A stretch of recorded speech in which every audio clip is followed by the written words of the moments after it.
পানি তো মাছ মারতাছে মাছ মারতাছি পানি দেখবা ওটার বাড়ি উঠছে ও পানি উঠছে তোর পানি আমি আর তো ভাবছি আমি মাছ মারতাছে হ্যাঁ এ পানি এসেছে আবার তাই বৃষ্টি আইব না হ্যাঁ আবার আবার আবার হিসেবে ও আমি বেগুনটার মতো মানে আমি আর তো দূর থেকে ভাবলাম আমরা এখন মাছ মারতাছে হ্যাঁ হ্যাঁ মাছ মারতাছি পানি দিতাছি পানি দিতাম হ্যাঁ আচ্ছা পানি দিতে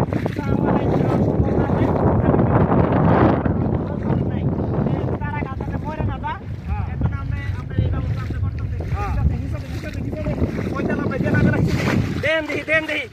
এক এক তাড়াতাড়ি আসো তুমি করলাম